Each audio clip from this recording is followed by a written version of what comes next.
반갑습니다. 네, 자리에 앉으시는 동안 이번 패널 토론할 때 라이브 Q&A도 같이 진행을 합니다.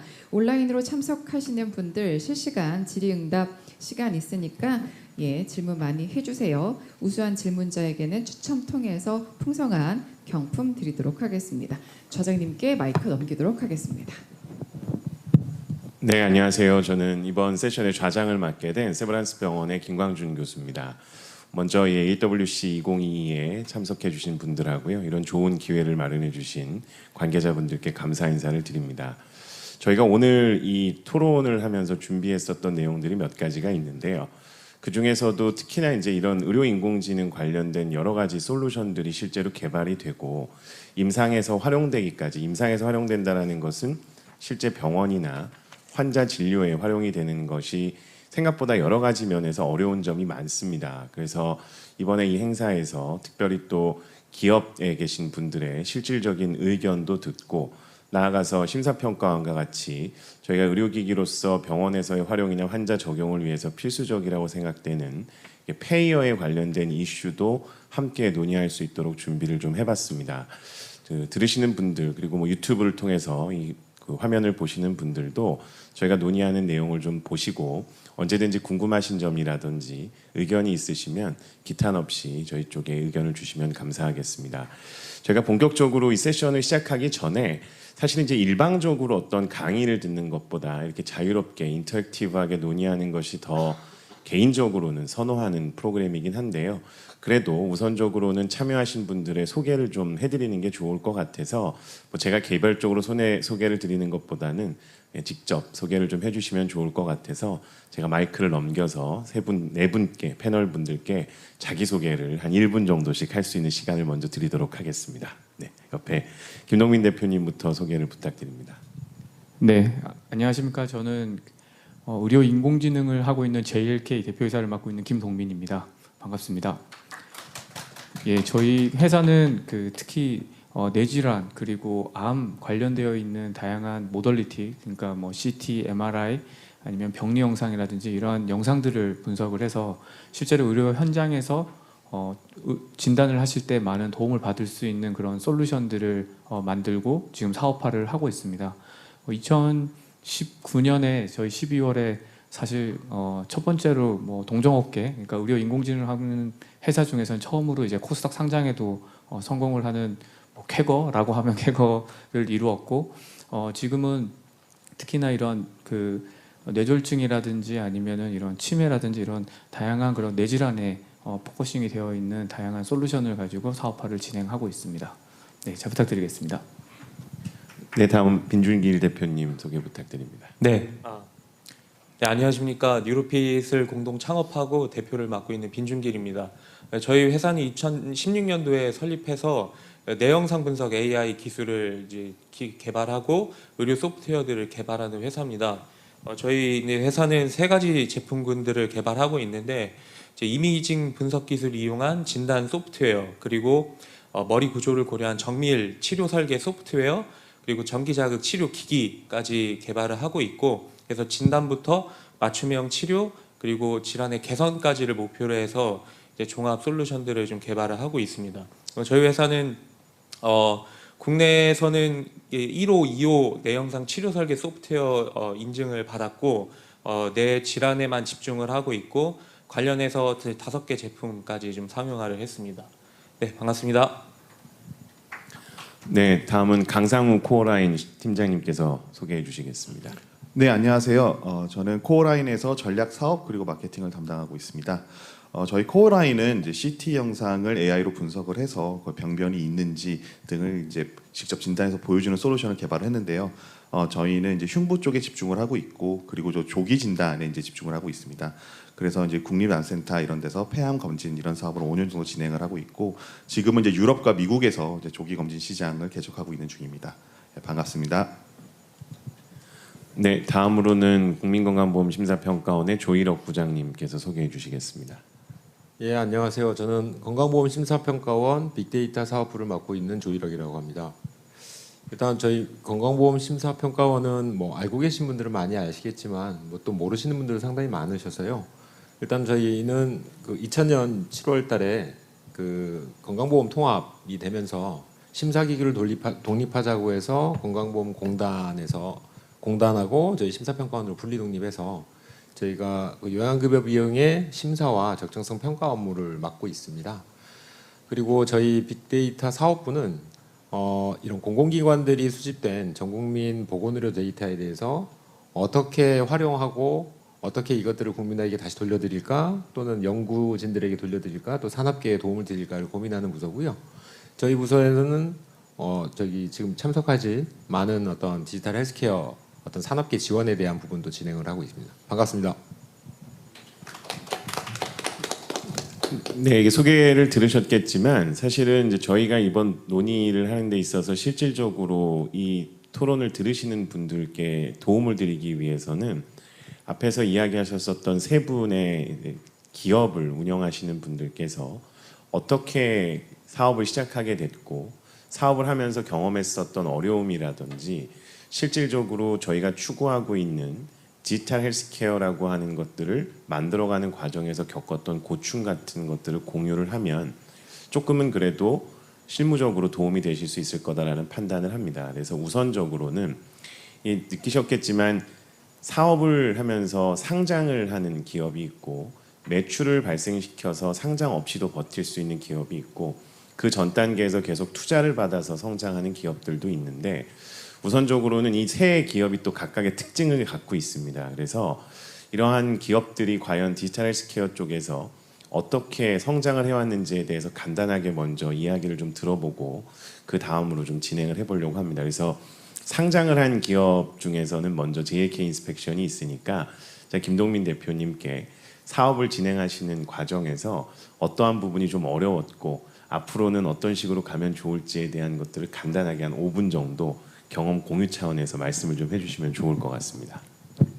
네, 뭐 첫 번째로 얘기하게 돼서 굉장히 좀 쑥스럽기도 한데, 저희 그 JLK 같은 경우에는 이제 2014년 그에 처음 창업을 하고 사실 그 당시에만 해도 어떤 그 의료 인공지능이라는 거에 대한 뭐 국내적인 그런 뭐 인지도가 굉장히 낮은 시기였습니다. 그렇기 때문에 인공지능이라는 걸 만들기 위해서는 데이터가 필요했었는데 그 데이터를 처음으로 이제 빅데이터라는 거를 구하는 것부터가 굉장히 큰 어려움이 있었고요.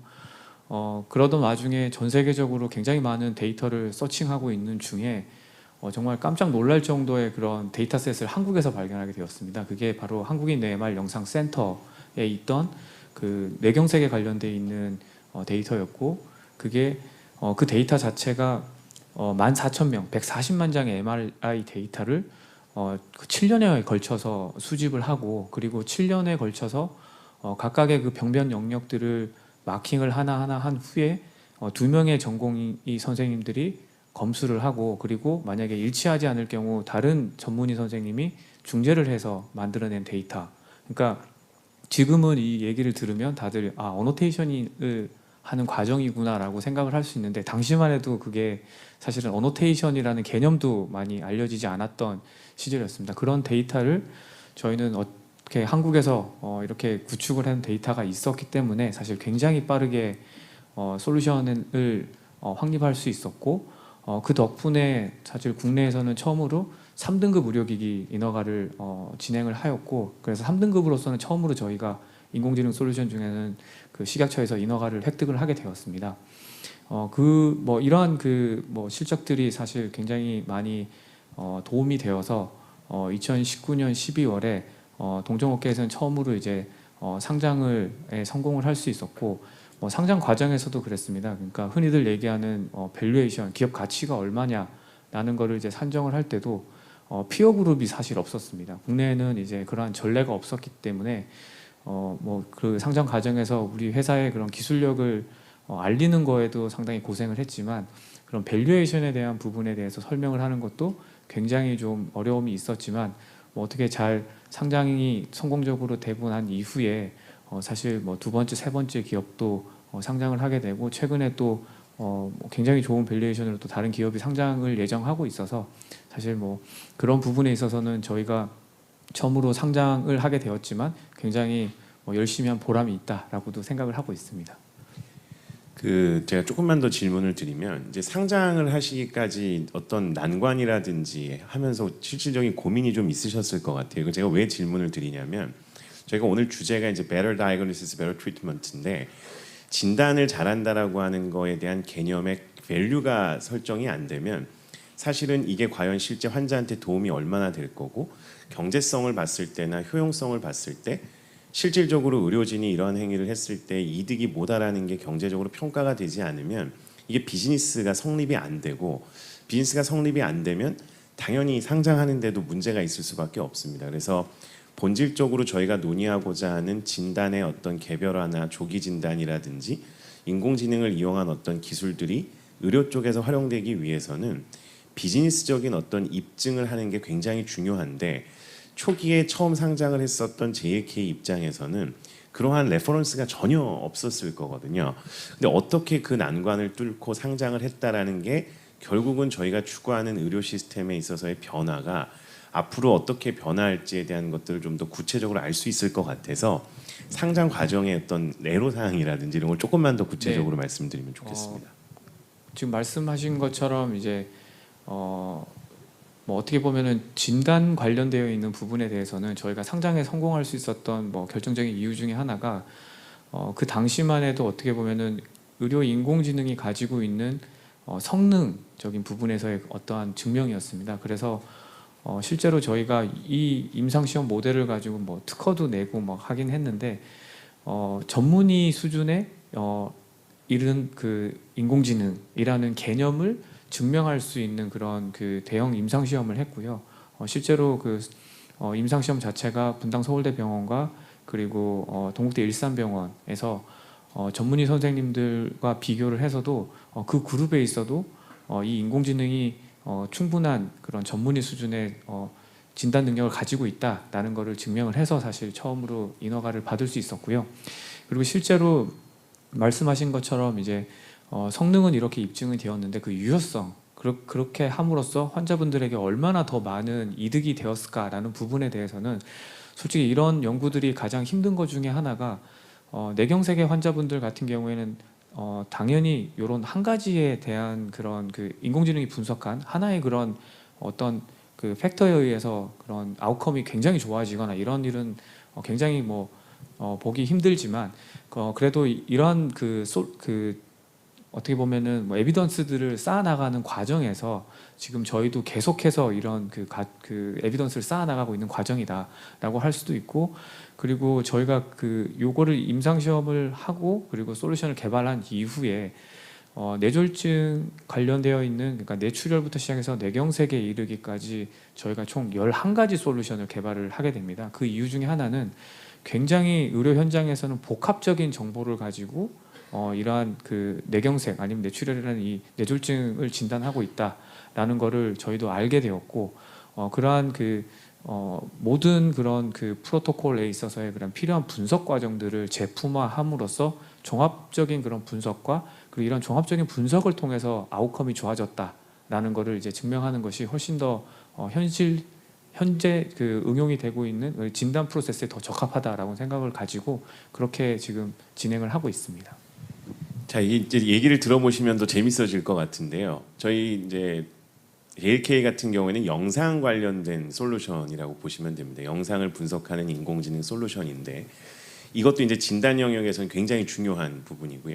그러면 옆에 있는 이제 뉴로핏 같은 경우에는 어떠한 솔루션을 개발하고 있고 어떻게 저희가 얘기하고자 하는 Better Diagnosis, Better Treatment를 하고 있는지를 비교해 보실 수 있을 겁니다. 사업적으로 봤을 때 상장을 한 회사와 이제 그렇지 않은 회사가 접근하는 방식이 다를 거고 물론 나중에 어떤 식으로 사업을 이끌어 가실지에 대한 부분을 좀 더 들어보시면 아시겠지만 뉴로핏 입장에서 제가 이제 궁금해하는 말씀드렸던 것처럼 앞으로 어떤 식으로 이 사업을 이끌어 가실 거에 대한 비전을 얘기하신다 그러면 결국은 여기에 들어오실 때부터 지금 저희가 얘기하는 주제에 대해서 진지하게 한번 고민하셨을 것 같거든요. 그래서 사업가의 입장에서 봤을 때 이 주제에 대한 느낌이 어떤지 한번 좀 설명을 해주시면 좋을 것 같습니다. 사업가로서 과연 이게 매력적이었기 때문에 들어오신 건지 아니면 다른 생각을 좀 하신 건지. 저는 이제 대학원 때 개발했던 기술이 그 뇌전기자극 치료 이제 효과 분석인데 이게 뭐 다양한 이제 뇌질환 치료 방법이 있죠. 근데 이게 뇌 질환이라는 게 뭐 이게 막 효과적인 게 약물이나 아니면 수술 뭐 분명히 좀 제한적인 치료 방법들이 있고 이제 결국에는 이 뇌질환들이 뭐 삶의 영향에 큰 이제 미치는 파급력이 크니까 이제 전기자극 치료 기술도 굉장히 좀 좋은 대안이 될 수 있겠다 생각을 했었고 이제 그 당시에 이제 전기자극 치료 같은 경우는 아직 뭐 현재까지도 이제 보편화되진 않았죠. 저희들이 이제 그때 봤던 거는 그 전기자극 치료 기술이 너무 이제 편차가 심하고 그리고 그 치료 효과가 이제 사람마다 너무 다른 것들 이제 그런 것들이 이제 문제가 두뇌 구조를 고려하지 못하니까 우리가 가지고 있는 분석 기술 뇌 구조를 고려해서 정밀 자극을 하게 하면 이 치료 효과의 편차를 줄이고 치료 효과를 키울 수 있겠다 이렇게 해서 회사를 설립을 했죠. 그래서 교수님께서 질문하신 것 중에 하나가 사실 사업성 그런 것보다는 이런 기술들이 꼭 쓰여야 된다. 이제 그런 굉장히 단순한 그 공학도 그 스러운 접근을 했던 거죠. 그냥 문제에만 초점을 맞추고 이게 사업적인 이런 그 구조에 대해서는 크게 이해를 하지 못하고 좀 시작을 했었고, 그래서 이제 저희들이 소프트웨어를 개발을 하고 이제 사업을 좀 이제 점점 진행을 하는데 이제 소프트웨어를 빠르게 출시를 했죠. 이제 오랜 기간 연구를 했고 이미 기술들이 다 개발이 됐던 거를 상용화만 하면 됐기 때문에 근데 이제 제품을 출시를 했을 때 딱 이 상황에 접어든 거죠. 이게 결국은 저희 소프트웨어는 전기 자극을 효과적으로 하기 위한 제품인데 전기 자극 자체가 여러 규제, 급여화도 안 됐고 지불 체계가 마련이 되지 않으니까 병원에서 환자들을 치료하지 못하고 그렇기 때문에 전기 자극은 실제로 의료 현장에서 쓰이지 못하는데 저희 소프트웨어가 팔릴 수가 없었죠. 이제 그런 문제들이 제일 심했고 일단 저희 같은 경우는 우선은 포커싱을 했던 건 굉장히 전 세계적으로 이 문제를 해결하기 위해서 굉장히 많은 임상 연구들이 진행이 되고 있고 이를 위해서는 이제 우리 소프트웨어 같이 치료 설계를 하고 효과 분석하는 제품이 필요하겠다 생각을 해서 이제 바로 글로벌로 좀 시도를 했죠. 어찌됐던 한국은 굉장히 제한돼 있지만 이런 글로벌하게 굉장히 대규모 연구들이 진행이 되고 있기 때문에 글로벌 시장을 바로 해보자라고 해서 19년도 중순부터 2개 총판 계약을 체결을 했습니다. 중국하고 그리고 북미 유럽 쪽에. 근데 20년도에 코로나가 바로 터졌죠. 그래서 사실 좀 힘든 시간을 거쳤고 특히 이제 저희 총판 그 채널들이 판매 파트너들이 굉장히 힘든 시간을 겪었죠. 이제 얼마 전에 3년 만에 좀 미팅을 했는데 생존해서 축하한다 뭐 이런 얘기를 할 정도로 저희도 어찌됐든 생존은 했죠. 근데 저희 같은 경우는 어찌됐든 계속해서 회사를 성장시키고 회사를 성장시키려면은 자금이 필요하고 이제 그거를 투자 유치로 풀어냈는데 투자 유치를 어떻게 받았는가 했을 때 사실 이제 어찌됐든 저희들이 처음에 세웠던 계획들이 많이 틀어졌죠. 그래서 이제 고민을 하던 찰나에 계속 이제 저희 이제 투자 회사들은 그 큰 그림을 그릴 수 있어야 된다. 지금 내 자극에 포커싱하고 있지만 더 큰 그림을 그렸으면 좋겠다. 계속해서 저에게 좀 자극을 줬고 이제 그 와중에 이제 제가 한국에서 저희 전기 자극 치료를 치매에 적용을 해서 뭐 실제 치매 개선, 치매 예방까지도 가능한지를 좀 보고 싶어서 저희 할머니 주치 있게 찾아갔죠. 그래서 찾아가서 제품을 보여드렸는데 아니 어떻게 이렇게 뇌구조 분석을 빠르게 하냐. 해외 업체들이 30분 1시간 이상 걸리고 굉장히 느린데 저희 기술이 이제 3분 만에 되니까 이거 가지고 진단에 활용하는 게 좋겠다라고 해서 이제 저희 회사가 좀 더 스케일업을 할 수 있게 됐죠. 기존의 전기 자극에만 포커싱 하다가 저희들이 가지고 있는 기술을 진단 영역까지 확장을 하게 되면서 그러면서 이제 진단 솔루션을 개발을 했고 이제 지금도 여전히 비슷한 처지에는 분명히 놓여 있습니다. 그러니까 저희들이 계속해서 이제 뭐 뒤에서도 좀 말씀드릴 수 있겠지만은 치매 진단을 위해서 계속해서 기술을 고도화하면서 지금 이제 의료의 수준에서 할 수 있는 것보다 더 무엇을 할 수 있는가를 지금 연구를 하고 있고 거기에 대한 기대감으로 이제 투자를 받았지만 결국 중요한 거는 회사는 결국 제품을 판매를 해서 매출을 만드는 건데 역시나 진단 솔루션 회사들이 겪는 게 이제 지불 체계가 없는 거죠. 이게 소프트웨어를 사용을 해서 병원이 이 비용을 보전을 할 수 있는 수단이 없는 겁니다. 고가의 솔루션을 사서 이제 이거를 운용을 해서 병원이 굉장히 많은 베네피트를 얻어야 되는데 그 중에 하나가 결국 수가겠죠. 이제 그게 아직 안 되었다 보니까 저희들은 그 와중에 그래도 판매를 할 수 있는 이 베네피트를 계속해서 찾아내고 있는 거죠. 그래서 20년부터 저희가 세계 대학병원하고 이제 시판후 임상을 진행을 해서 이 솔루션들을 사용했을 때 어떤 효과성이 있는지, 그리고 저희 이제 진단 솔루션이 치매 진단 솔루션이 보조 솔루션이죠. 20년도 하반기에 출시가 돼서 지금 50개 이상 기관에 좀 공급을 해서 조금씩 이제 구매로 전환이 되고 있는데 굉장히 긴 시간 동안 무료로 저희 제품을 사용을 해보고 실제로 어떤 베네핏이 있는지 이제 실제로 사용해 보면서 그거를 경험할 수 있게끔 이제 하고 있는 거죠. 이렇게 하기 위해서는 또 역시나 회사는 운용을 해야 되고 기술은 계속 개발해야 되고 많은 자금이 필요한데 이제 투자 유치를 통해서 그 부분들을 해소를 지금 하고 있고 이제 앞으로가 중요한 거죠. 근데 저희들도 어찌됐던 이제 제품이 출시가 되고 어떤 이유든 간에 이제 제품이 판매가 되면서 실제 현장에서 유용한 제품이라는 게 검증이 되고 매출을 올릴 수 있어야 되고 이제 이 현재 상황에서 이제 급여화들을 굉장히 좀 고민을 하고 있고 현재는 이렇게 지금 좀 사업을 지금 진행을 하고 있습니다. 그러면은 처음에 이제 이거를 시작하실 때 JLK 같은 경우에는 이제 MRI 데이터셋이 있었다면 유로픽 같은 경우에는 어떤 데이터를 가지고 처음에 이제 학습을 하고 사업을 시작하시게 됐나요?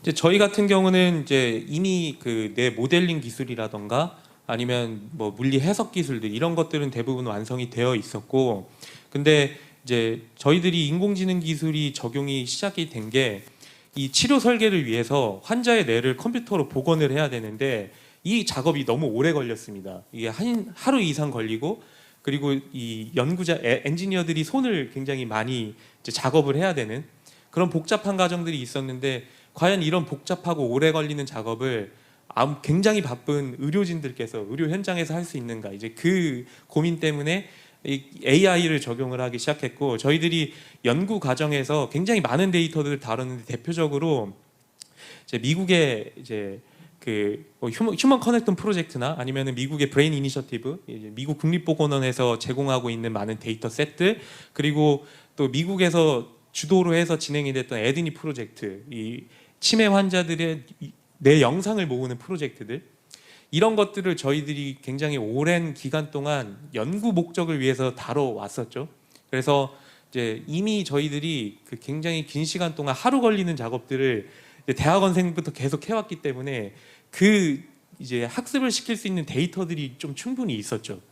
그래서 처음에 프로타입을 만들고 그리고 창업을 하고 이제 투자 유치를 받을 때 그 프로토타입을 좀 보여드리면서 고도화를 하겠다 이제 얘기를 했었고, 그러면서 이제 계속해서 데이터들을 쌓아 올린 거죠. 여러 또 오픈 소스들을 쌓아 올리고, 그리고 또 저희들이 또 시기가 좋게 산자부 이 프로젝트에 또 선정이 되면서 한 7억 원 정도를 MRI 촬영하는 데만 또 활용을 할 수 있었고, 이제 그런 식으로 좀 데이터들을 계속 확보를 이제 해오면서 지금은 이제 꽤 많은 데이터셋을 좀 다루고 있죠.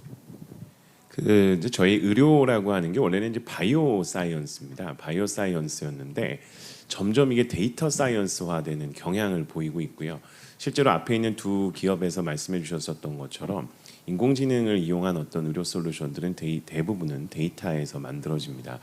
이런 걸 봤을 때는 이제 의료 쪽에서의 패러다임이 조금씩 바뀌고 있다라는 걸 보게 되는데, 앞에 두 기업에서 이제 설명해 주셨던 내용과 좀 다르게 코어라인 입장에서 보셨을 때 지금 현재 이 주제에서 얘기되는 베터 다이그노시스 베터 트리트먼트라고 하는 게 지금 저희가 생각하고 있는 의료 시스템하고는 좀 사실 다르거든요. 의료가 뭔가 치료를 한다라고 하는 개념이라는 건 질환이 발생한 다음에 이제 진단하고 치료하는 쪽이라 그러면, 지금의 추세는 좀 더 일찍 조기에 진료하고 조기에 발견하는 쪽으로도 가고 있고, 병원이라는 공간에서 이제 집으로 간다든지 하는 홈케어 같은 쪽으로 이렇게 전환이 되는데, 이런 이제 의료에서의 변화가 뭔가 느껴지는 것 같고, 아마 코어라인 소프트 쪽에서는 이러한 의료 분야에서의 패러다임 쉬프팅에 대한 걸 생각하고 계실 것 같아요. 그래서 팀장님께서 생각하시는 바를 조금 공유를 해주시면 좋을 것 같습니다. 네, 그 오늘 주제를 봤을 때 이제 better diagnosis, better treatment 이렇게 했을 때 지금까지 기존에는 이제 사람이 병에 걸려서 아프고 아파서 증상이 있어서 병원에 가서 진단을 받고 그리고 치료를 받는 이런 체계였으면 저희는 이제 근미래에 항상 먼저 이제 진단을 조기에 받고 그래서 데이터를 계속 쌓아놓고 그 데이터가 제 병을 예측을 해서 미리의 걸 차단하는 그래서 궁극적으로 병을 피해가거나 중증화를 예방할 수 있는 그런 시스템을 꿈꾸고 있습니다. 근데 뭐 아이러니하게도 국내에서 지금 이제 국민 건강보험 이런 체계를 통해서 이런 체계가 굉장히 많이 잡혀 있고요. 그래서 그런 거에 저희가 동승해서 이제 국립암센터와 5년 정도 폐암 검진 사업을 하면서 상당히 많은 폐암 예방 효과 이런 것들을 이뤄내고 있습니다.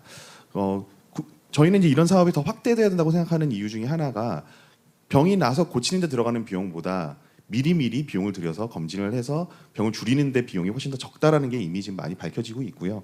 이미 연간 뭐 1조 6천억 정도 조기 진단을 통해서 세이빙되는 금액이라고 밝혀지고 있습니다. 그래서 의외로 해외 특히 미국이나 뭐 유럽 이쪽이 이제 의료 선진국이라고 생각이 되지만 그쪽에서는 조기 진단에 대한 이제 개념이 굉장히 부족한 상황이고요. 그래서 그런 쪽에서 저희가 이제 새로운 시장을 개척하고 그리고 그 이제 서방 세계 이제 의료 선진 국가에서도 점점점 더 이제 이런 것의 필요성을 느끼고 있어서 저희 솔루션이 같이 함께 이제 개척을 하고 있는 상황입니다. 이제 단적인 예로 이제 독일의 이제 한세 지방에 거기서 이제 폐암 검진 이런 거를 이제 버스에다가 CT 기기를 싣고 이제 동네를 돌아다니면서 사람들을 이제 조기 진단하세요라고 굉장히 열심히 홍보를 하면서 찍어주고 그거를 이제 진단하는 프로그램으로 이제 저희 프로그램이 채택이 돼서 지금 운영 중에 있는데요. 그런 프로그램이 이제 유럽인들한테는 굉장히 좀 생소해서 이제 참여율 할 때도 굉장히 캠페인도 열심히 하고 이제 공익적인 목적으로 홍보도 열심히 하고 있지만 이제 환자들이 일단 생각을 바꾸고 국민들이 생각을 바꿔서 이제 건강에 대한 컨셉 자체가 좀 바뀌어야 된다라는 게 저희의 이제 주된 컨셉인 것 같습니다. 그리고 더 나아가서 이런 실험들이 이제 뭐 미국과 뭐 유럽에서 성공하게 된다면 저희는 오히려 이제 개도국가 이런 곳에서 의료 체계가 아직 확립되지 않은 이런 상황에서 조기 검진에 오히려 일찍 투자를 함으로써 저희가 이제 훨씬 더 안정적으로 그쪽에 의료 체계가 확립될 수 있는 그런 거를 이제 꿈꾸고 상상하고 있고요. 물론 이제 국내에서부터 시작을 해서 이제 검증을 해야 되겠죠. 그래서 국내에서도 저희도 이제 오히려 사회 사각지대에 있는 그런 분들에게 이제 무료로 검진을 오퍼를 한다든지 이런 캠페인을 이제 적극적으로 늘려가면서 우리 이제 국민들도 당연히 조기 진단은 당연한 거고 건강 검진도 당연한 거고 이런 걸 통해서 조기에 지방을 예방하겠다라는 그런 컨셉으로 진행이 되었으면 좋겠습니다. 그러면 이게 이제 저희가 결국에 어떤 솔루션을 개발하는 데 있어서 그 개발하는 데 필요했었던 원천 데이터의 신뢰도라는 게 이제 존재를 하게 되고요. 두 번째는 개발한 거를 어떻게 활용할 건지에 대해서 그 결과값이 과연 신뢰할 수 있는 건지도 또 알아야 되고 이 결과값이라는 거를 A라는 국가, 뭐 대한민국, 유럽, 미국에서 공통적으로 쓸 수 있는 거냐 혹은 이런 것들이 정량화되거나 표준화될 수 있는 거냐에 대해서도 고민을 하게 됩니다. 이게 데이터 자체도 그렇고 만들어낸 솔루션에서 제시한 어떤 결과값도 마찬가지일 것 같거든요. 특히나 이제 코어라인 쪽에서 개발하고 계시는 솔루션 같은 경우에는 제가 이야기 드린 이런 정량화, 표준화 같은 것들에 대한 이슈가 좀 있을 것 같은데 그 부분에 대해서는 어떻게 생각하시나요? 네. 일단 의료계라고 하면 사람들이 굉장히 첨단 분야이고 우리가 받고 있는 수술이라든지 우리가 먹고 있는 약들이 굉장히 첨단 기술의 결과라고 생각이 되는데 오히려 IT가 접목된 건 굉장히 최근으로 저희는 보고 있습니다. IT가 가장 적용이 안 된 분야가 의료계라고 해도 무방할 정도로 그러니까 의료계에서 이제 IT를 봐야 되는데 좀 시간이 많이 걸렸고요. 이제서야 이제 의사분들이라든지 이쪽 분야에서 연구하시는 분들이 IT에서 개발한 이런 AI 툴이라든지 빅데이터 툴을 조금씩 적용해 가면서 이제 보고서나 이제 논문들이 나오고 있는데, 근데 아직도 이런 부분들이 전반적으로 받아들이지 않는 이유는 우리 데이터로 우리가 테스트해서 우리가 검증하지 않으면은 믿기가 힘들다라는 인식이 강합니다. 그리고 그게 이제 국가별로도 자기네들의 뭐 자존심인지 아니면 자기네들 학회의 인테그리티가 뭐 공격받는다고 생각해서 그런지 몰라도 그런 부분들이 이제 자기네 학회에서 자기네 데이터로 우리가 검증할게라는 것들이 굉장히 강조가 되면서 그 저희도 국내에서 정말 유명한 의사분들과 정명한 뭐 저널에다가 많은 논문이 실리기도 했음에도 미국에서 다시 처음부터 시작하고 있습니다. 그 독일에서도 다시 처음부터 시작을 하고 있고, 그래서 어느 정도 모든 사람이 이제 익숙해지는 그런 시간이 좀 필요할 것 같습니다. 근데 그런 과정에서 저희는 이제 의사분들에게 저희 툴을 끊임없이 제공을 하면서 이렇게 한번 써보세요, 저렇게 한번 써보세요라고 하면서 그런 논문들이라든지 연구 결과를 계속 지속적으로 만들어내는 것이 제 1번 과제라고 생각을 합니다. 이 이제 대화를 들어보시면 아시겠지만 결국은 이 기업들이 추구하는 바를 이루기 위해서 기본적으로 꼭 필요한 게 사실은 데이터입니다. 이 데이터라는 거를 개별 병원에서 사실은 얻는 거는 실질적으로 쉽지가 않고요. 규모도 그렇고 질적으로도 그렇고 관리가 쉽지가 않습니다.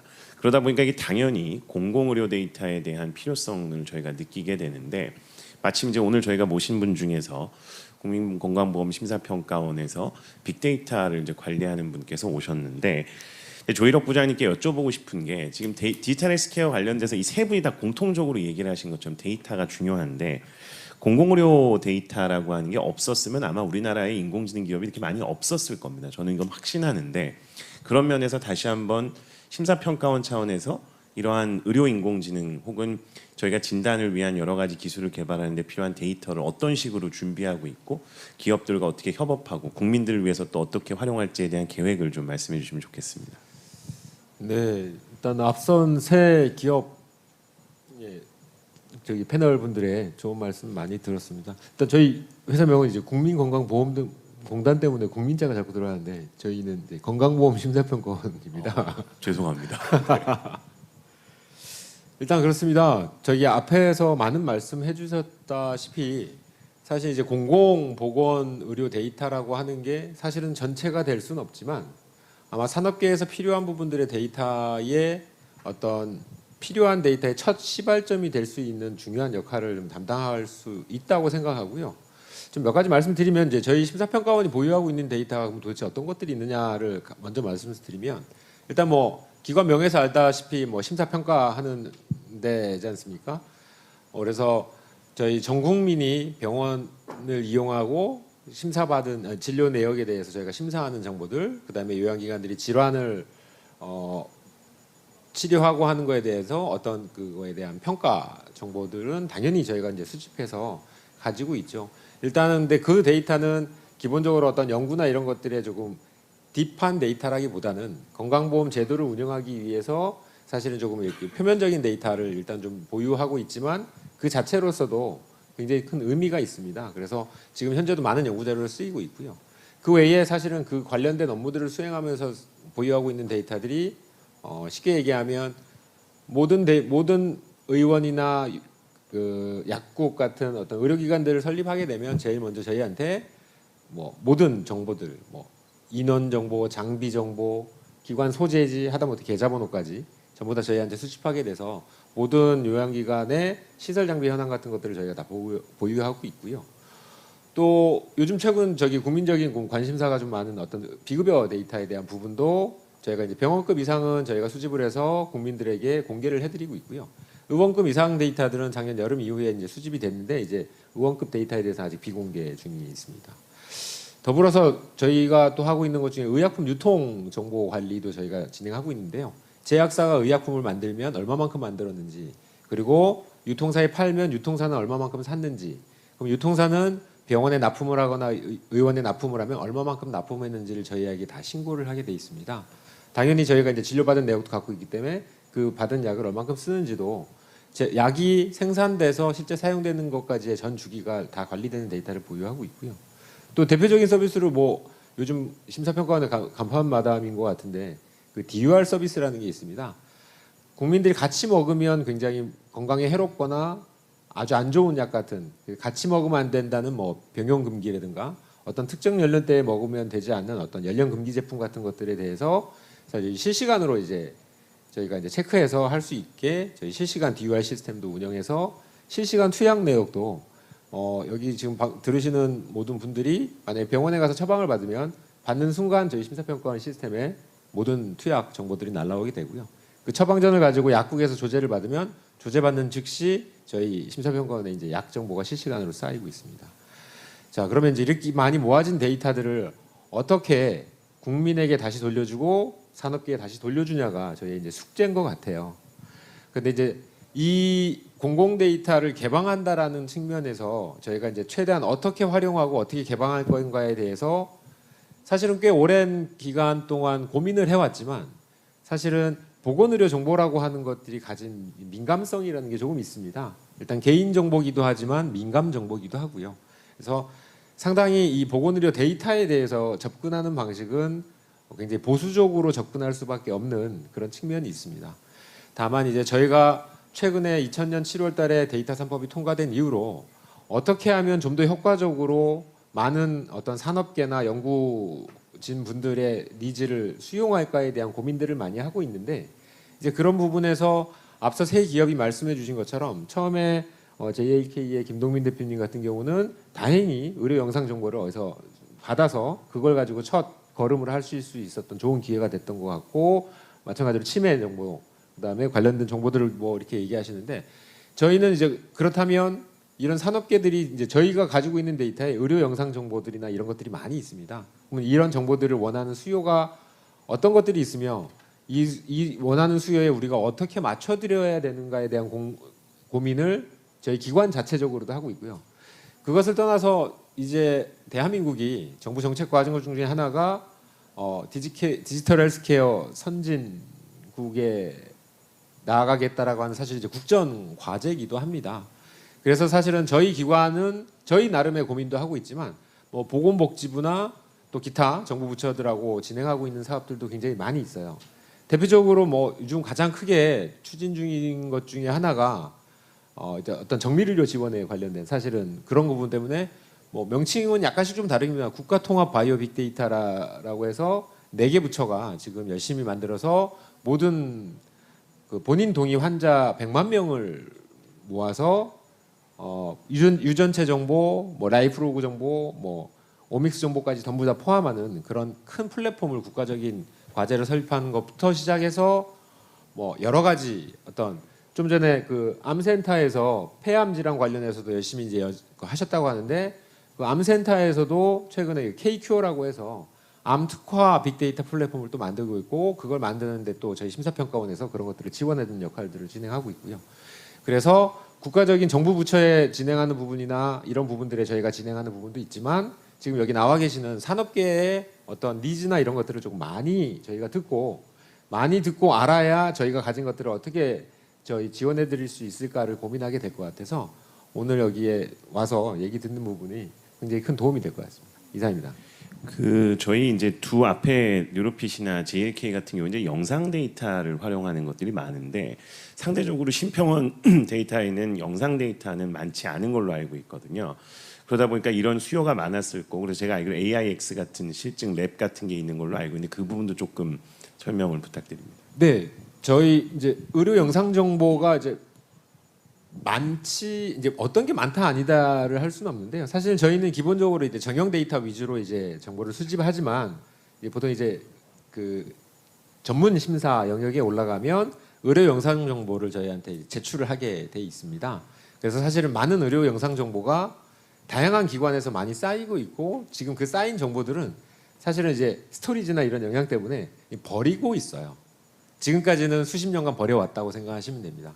근데 2017년부터 이렇게 하는 게 아니라 2017년부터 그러면 이 의료 영상 정보에 대해서 어떤 인공지능 부분을 저희가 좀 적용해 보자를 해서 2017년이면 상당히 좀 빨리 진행한 편이죠. 그때 심혈계 관련해서 연세대 쪽하고 같이 저희가 좀 개발을 해서 그때 당시에 처음 시도하는 거다 보니까 특허도 내고 뭐 이랬던 것 같아요. 그러면서 2017년도부터 뭐 매년 뭐 슬관전염이나 몇 가지 어떤 실증 알고리즘을 만들었었고요. 그 만든 것들을 공개를 했는데 그 공개가 사실은 의료진에게만 공개를 했습니다.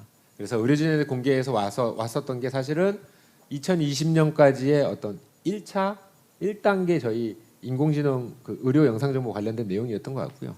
이제 21년도 작년서부터 AIX 사업이라고 해서 그 데이터 인공지능 융합 프로젝트가 정부에서 7대 과제를 선정했는데 그 중에 하나로 저희가 선정이 돼서 지금 나이파에서 같이 이제 저희가 주최를 해서 진행하는 게 지금 참석하신 기업 중에 JLK에서도 저희 지금 AIX 쪽에 학습 데이터 아마 어깨 관절증인 걸로 기억이 되는데요. 해서 지금 열심히 진행해 주시고 계시고요. 그래서 21년도부터 또 그 기업들이 지금처럼 어디에 어떤 의료 영상 정보가 있는지 몰라서 막 찾아다니는 게 힘든 그런 상황에서 저희가 이번에 실증 랩이라고 해서 저희 본원에 실증 랩을 만들어서 실제 의료 영상 스타트업이나 이런 기업들이 필요할 때 저희 인공지능 서버를 이용해서 돌려볼 수 있게. 그다음에 이제 데이터도 제공을 해야 되는데 의외로 그 학습 데이터 이렇게 어노테이션을 다 해서 만드는 게 생각보다 이렇게 빠르게 진행이 되거나 어떤 비용적인 측면이 있더라고요. 그래서 저희는 일단은 지금 세계 업체하고 세계 질환에 대해서 학습 데이터 구축한 것도 다 개방을 할 것이고요. 그 외에 사실은 원시 데이터, 그냥 버리고 있는 데이터도 잘 정비해서 잘 정비한다라는 건 뭐냐면 의료 영상 정보 판독을 하는데 뭐 세브란스면 세브란스, 삼성서울이면 삼성서울하고 맞춰서 하면 그 기관에서 찍은 데이터의 어떤 형식이라는 게 있어요. 장비가 동일하고. 그래서 로직을 만들게 되면 이 인공지능 실증 그걸 가지고 다른 병원에 가면 사실은 적중률이 많이 차이가 나는 경우가 있거든요. 그럴 때 저희 심사평가원에서는 요양기관별로 또는 어떤 장비별로 또는 어떤 제조회사의 뭐 모델별로 나름의 뭐 통칭해서 이제 모달리티라고 표현하는데 그런 분류별로 저희가 질환의 원시 데이터들을 잘 분류해 놓는다면 이런 정보들이 필요한 어떤 기업에서 또 산업체에서 좀 잘 활용할 수 있지 않을까 해서 저희가 좀 그런 부분에 대해서 좀 고민을 많고 앞으로 저희가 그런 부분을 어떻게 좀 진행해 볼까 좀 고민하고 있습니다. 그 아마 코어라인 같은 경우에는 이제 이런 심평원 데이터를 활용하는 데 있어서 되게 필요성도 많이 느끼실 거고 경험도 있으실 텐데 질문하실 게 있으시면 이렇게 한번 네. 아 예. 뭐 다른 분들 질문을 준비 안 하셨는지 모르겠는데요. 저는 이제 심평원이라고 해서 일단 저희 업체들 입장에서는 심평원 하면 일단 이게 조금 어려운 부분이 있잖아요. 그래서 저기서 좀만 풀어주면 우리 어떻게 잘할 수 있을 것 같은데 그래서 그렇게 제가 일단 총대를 한번 매보겠습니다. 네. 그러니까 지금 이제 저희처럼 이제 AI를 개발할 수 있는 환경이 너무 잘 구축되어 있는 거는 저도 동의를 합니다. 이제 대한민국에서 이런 것들 정말 잘하고 IT에 대한 지원도 뛰어나고 그래서 이런 AI들이 잘 개발되고 실제로 임상 평가도 받고 제품화 나온 데까지도 지금 굉장히 성공을 많이 해서 뭐 작년 올해 해서 많은 제품들이 정말로 실제로 사용할 수 있는 레벨까지 왔는데 근데 그게 실제로 활용되고 돈을 주고 사고 하는 비즈니스까지 가는 데는 굉장히 좀 어려움이 많이 있는 것 같아요. 근데 그런 거가 이제 대표적으로 이걸 쓰는 주체가 의사분들이고 이제 병원이다 보니까 거기는 대한민국의 약간 그 건강보험 이 체계 안에서만 움직일 수밖에 없고, 근데 그 건강보험 체계는 어떻게 보면 기존의 방법으로 이제 모든 의료 시스템이 돌아갈 때를 생각해서 디자인을 한 거니까 저희 같이 이제 이런 AI 기술이 적용된 사례들이 적용되기가 좀 어려운 부분들이 있더라고요. 뭐 단적인 예로는 지금 기존에는 그래서 뭐 심장이 아파서 CT를 찍으면은 그냥 그 심장 CT에 대한 수가를 줬다면 저희 같은 AI 기술을 정하게 되면 심장 CT를 찍었지만 폐 뭐 다른 거까지 동시에 다 분석이 돼서 동시에 나오는데 그런 것들을 말하자면은 이제 수가로 인정이 안 된다는 부분이라든가 그래서 그런 이제 체계들이 바뀌어야 되는 것들이 이제 모두 다 공감을 하고 있는데 그런 거에 대해서 혹시 계획이나 아니면은 앞으로 어떻게 바뀔 수 있을지 아니면 저희가 뭘 하면 더 빨리 바뀔 수 있을지 알려주시면 감사하겠습니다. 제가 맡고 있는 부서는 사실은 어떤 수가에 대한 여격이나 사실은 이제 그렇죠. 아까 이제 수가 얘기 나올 때도 뜨끔했는데 결국은 저기 의료기에 종사하시는 모든 분들이나 일단 좀 산업계에서 결국은 이제 건강보험 제도 하에 수가라는 게 사실은 꽤 큰 영향을 미칠 수밖에 없는 것도 뭐 주지의 사실이죠. 그런데 뭐 제가 이렇게 그쪽 해당 부서나 뭐 이런 건 아니지만 사실 이제 수가를 결정하는 부분에 대해서 뭐 심사평가원이 실무적인 업무를 하고는 있지만 사실은 이제 국가 정책적으로 보건복지부 내에서 일단 추진되는 부분이 있는데 제가 정확히는 말씀을 못 드리지만 뭐 원격 진료라던가 지금 말씀하신 것처럼 요즘 뭐 화두가 되고 있는 디지털 헬스케어에 대한 뭐 각종 그런 부분들에 대해서 사실은 복지부 또는 저희 심평원 건강보험공단이 모여서 많은 논의들은 하고 있습니다. 다만 이제 산업계에서 바라시는 것처럼 빠르게 뭔가가 이렇게 결정이 확 되고 뭐 이렇지는 않고요. 사실은 이제 그것들이 조금 더 느리긴 하지만 분명히 그 부분들에 대해서 논의를 하고 있고 그 부분들에 대해서 아주 크게 고민을 하고 있다라는 말씀 대신 전해드리겠습니다. 저희가 이제 수가 얘기를 또 하다 보면 끝이 없는데요. 사실은 이제 진단 영역에서의 의료 인공지능 솔루션이라든지 저희가 얘기하는 디지털 헬스케어를 얘기하다 보면 병원이라고 하는 이제 물리적인 공간을 꼭 따지지 않아도 됩니다. 이게 무슨 얘기냐면 비대면 진료라고 하는 영역에서도 이 진료는 어느 정도는 가능하고 진단도 가능한 것들이 있거든요. 그래서 이거를 제가 볼 때 JK 같은 경우는 영상 쪽과 좀 연관이 돼 있고 진료 영역에 좀 초점이 맞춰져 있다 보니까 그 김동민 대표님께서 보시기에 이제 원격 진료, 비대면 진료하고 이런 저희 솔루션들하고의 연관성에 대해서 간단하게 말씀을 좀 부탁드립니다.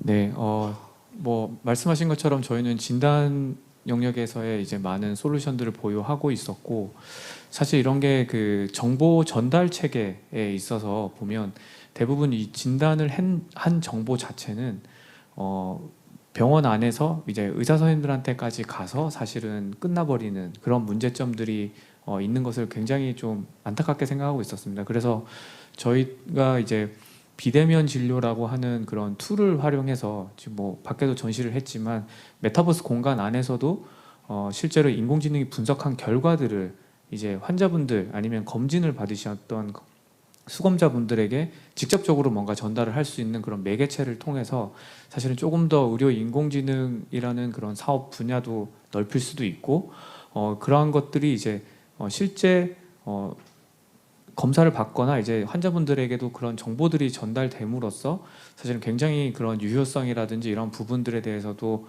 많은 부분이 증명이 되면 솔직히 이런 부분들이 또 수가와 연결이 되는 부분이 아닐까라고도 생각을 하고 그런 부분들도 적극적으로 확장을 하고 있습니다. 저도 이게 100% 동의하는 건데요. 그러면 이거를 이제 그 민중일 대표님께서 보셨을 때 AI 기술을 이용한 디지털 헬스케어 솔루션들이 어떤 가치를 사실은 줘야 되지 않습니까? 이제 그런 가치가 어떤 게 있을까?